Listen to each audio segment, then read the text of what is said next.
There's a chart I saw recently that I can't get out of my head. A Harvard business professor and economist asked more than 5,000 Americans how they thought wealth was distributed in the United States. This is what they said they thought it was. Dividing the country into 5 rough groups of the top, bottom, and middle 20% groups, they asked people how they thought the wealth in this country was divided. Then he asked them what they thought was the ideal distribution.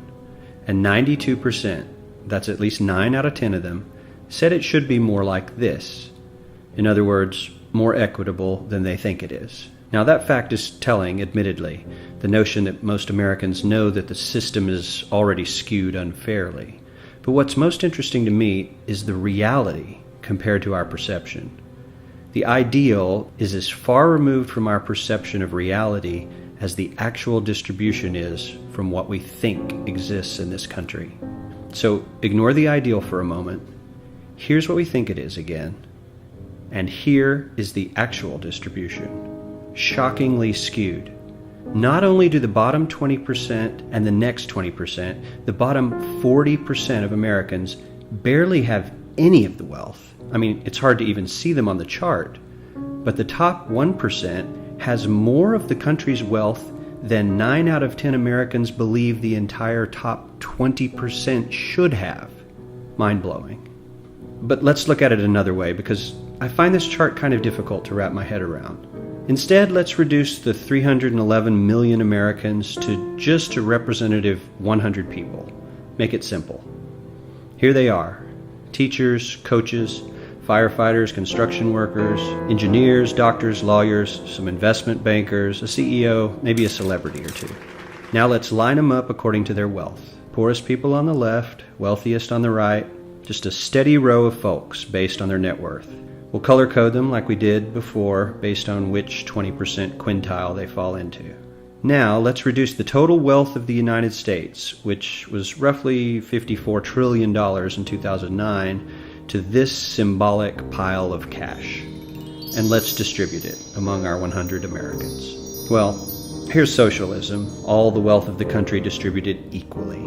We all know that won't work. We need to encourage people to work and work hard to achieve that good old American dream and keep our country moving forward. So, here's that ideal we asked everyone about. Something like this curve. This isn't too bad. We've got some incentive, as the wealthiest folks are now about 10 to 20 times better off than the poorest Americans. But hey, even the poor folks aren't actually poor, since the poverty line has stayed almost entirely off the chart. We have a super healthy middle class with a smooth transition into wealth. And yes, Republicans and Democrats alike chose this curve. 9 out of 10 people, 92%, said this was a nice, ideal distribution of America's wealth. But let's move on.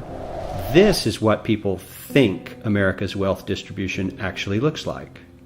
Not as equitable, clearly, but for me, even this still looks pretty great.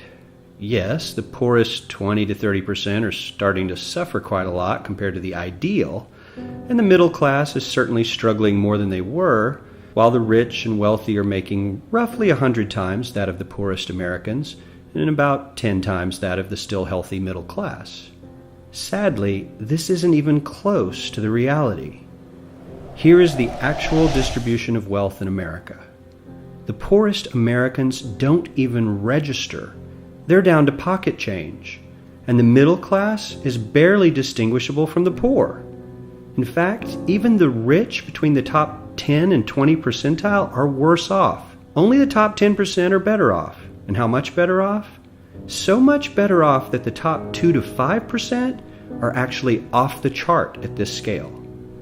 And the top 1%, this guy, well, his stack of money stretches 10 times higher than we can show. Here's his stack of cash, restacked, all by itself. This is the top 1% we've been hearing so much about. So much green in his pockets that I have to give him a whole new column of his own, because he won't fit on my chart. 1% of America has 40% of all the nation's wealth. The bottom 80%, 8 out of every 10 people, or 80 out of these 100, only has 7% between them. And this has only gotten worse in the last 20 to 30 years. While the richest 1% take home almost a quarter of the national income today, in 1976 they took home only 9%, meaning their share of income has nearly tripled in the last 30 years. The top 1% own half the country's stocks, bonds, and mutual funds.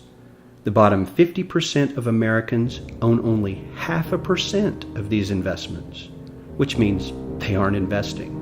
They're just scraping by. I'm sure many of these wealthy people have worked very hard for their money, but do you really believe that the CEO is working 380 times harder than his average employee? Not his lowest paid employee, not the janitor, but the average earner in his company. The average worker needs to work more than a month to earn what the CEO makes in 1 hour.